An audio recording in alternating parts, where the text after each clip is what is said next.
धूल भरी सड़क पर एक पुरानी बस खटारा गाड़ी की तरह चल रही थी। अंदर बच्चे पिकनिक की बातों से शोर मचा रहे थे। स्कूल से छुट्टी, पेट भर के खाना और मौज मस्ती, इससे अच्छा क्या हो सकता है। उनकी मंजिल चंद्रपुर का खंडहर, एक भूला बिसरा शहर जो जंगल निकल गया था। जैसे जैसे वो उस जगह के करीब पहुंच रहे थे, हवा भारी होती जा रही थी।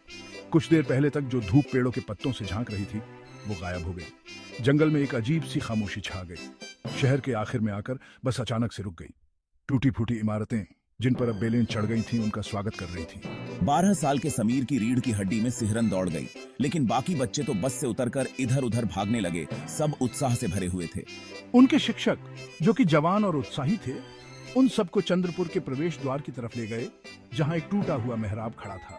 सब साथ रहना, मिस्टर कुमार ने चिल्ला के कहा। उनकी आवाज अचानक खामोशी में गूंज उठी।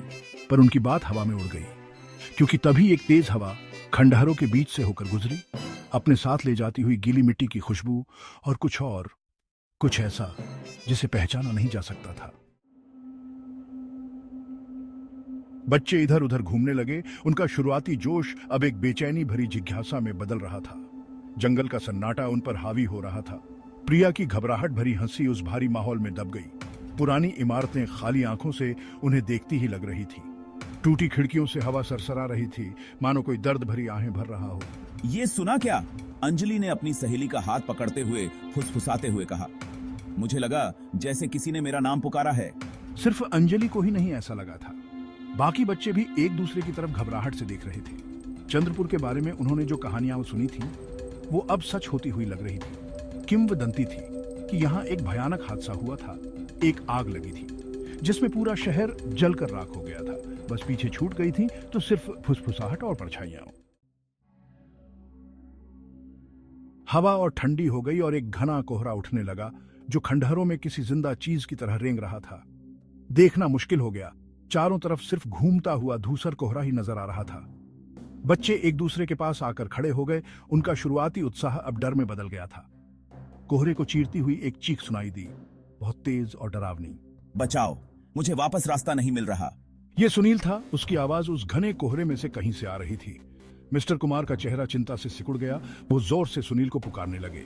जहां हो वहीं रुक जाओ सुनील, हम आ रहे हैं तुम्हें ढूंढने। पर इतना कहने के बाद भी उनके मन में शक घर कर गया था। ये कोहरा कुछ अजीब था, दिशा भ्रम करने वाला। ऐसा लग रहा था जैसे ये उन्हें घुमा रहा है। तभी एक और चीख सुनाई दी, इस बार और करीब से। ये प्रिया थी। उसका चेहरा डर से पीला पड़ गया था।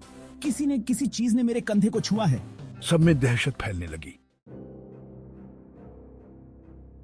कोहरा और घना होता जा रहा था, सफेद रंग के दम घोंटने वाले कंबल की तरह। हवा भारी हो गई थी, सांस लेना भी मुश्किल हो रहा था। ठीक से सोचना तो बहुत दूर की बात थी। कोहरे को चीरती हुई हर चीख उनके डर को और बढ़ा रही थी। एक एक करके बच्चे गायब होने लगे।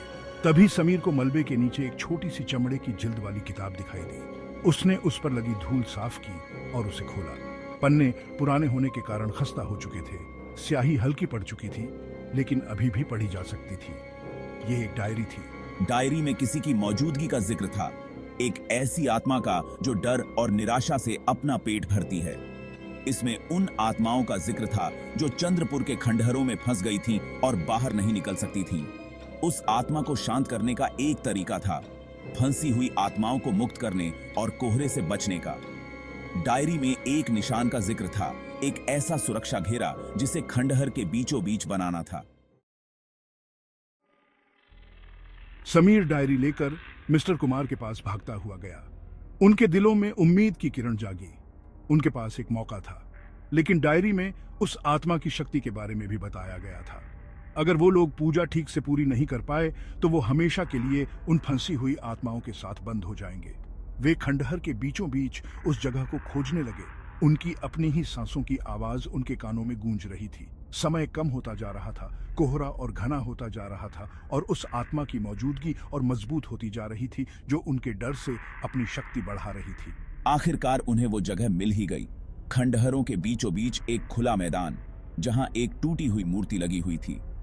समीर ने डायरी में बताए गए निर्देशों को पढ़ते हुए धूल भरी जमीन पर वो निशान बनाना शुरू कर दिया। लेकिन जैसे ही उसने आखिरी रेखा खींची, उनके नीचे की जमीन धंसने लगी। वे नीचे गिर रहे थे, कोहरे से भी ज्यादा गहरे अंधेरे में समाते जा रहे थे।